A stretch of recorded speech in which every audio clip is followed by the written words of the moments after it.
Welcome to Toffee TV. It is the Everton News Daily.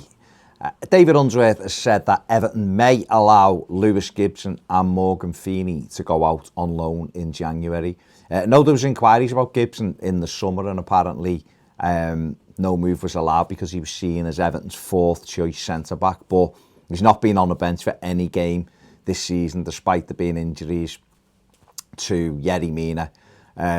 And we were down to the bare bones almost, and he still wasn't on the bench. So maybe Everton will look to let him out on loan. Unsworth went on and said that any decision will be up to Marcel Brands. But of course, don't forget Gibson hasn't signed a new contract as yet. Everton will offer him one.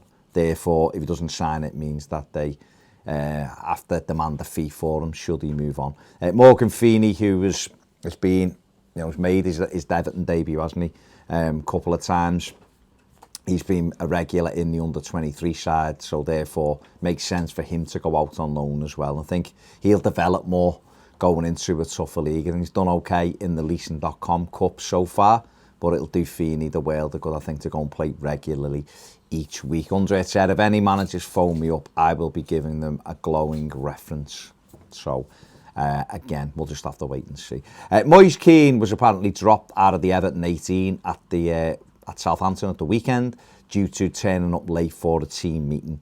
The Italian striker, apparently the second time he's missed the team meeting, or been late for it rather, according to the Echo. Lot of rumours going around at the weekend when he was left out, but the reason is being late for the team meeting. He's now apologised to Marco Silva and his teammates, and apparently all people have moved on from that particular incident, and it's up to Keane to work hard and get in that side.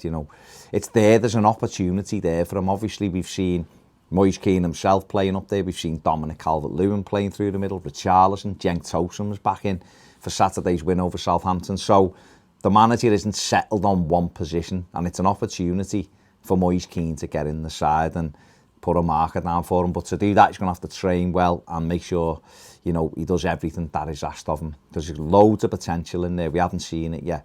But he is a young lad, and young players do make mistakes. So hopefully he'll learn from this and move on.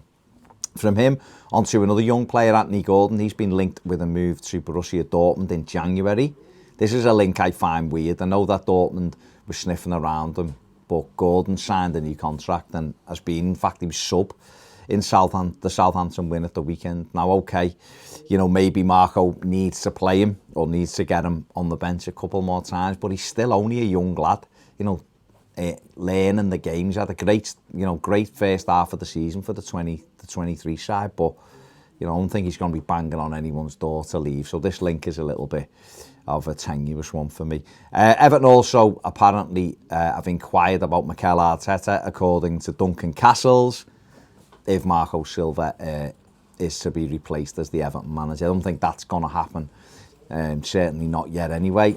And Arteta's apparently been sounded out. But listen, it's the other week it was Moyes, it was Mourinho. There's been loads, hasn't there? So again, another one to probably take with a pinch of salt. And finally, the Howard's Way film, the gala premiere at St George's Hall last night, myself and Ped attended, was absolutely fantastic.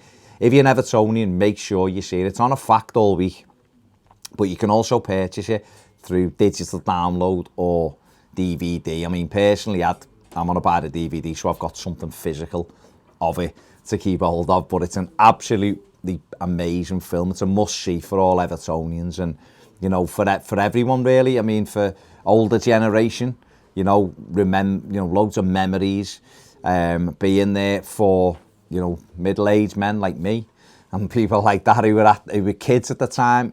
It's the memories are incredible. For lads who haven't seen Everton win anything, it's a must as well. And for kids, to show them what the standards of our football club is. It's just an absolutely brilliant film and a brilliant tribute to our most successful manager ever, obviously, in Howard Kendall. So if you got the opportunity to buy it, make sure you do, because it's absolutely brilliant. 2 hours. Rob Sloman's done a fantastic work in putting it all together, all the team involved, and it's absolutely brilliant, honestly. So check that out if you get the opportunity. Make sure you subscribe if you haven't. Get over to Patreon and subscribe there as well, and give the video a thumbs up. See you later.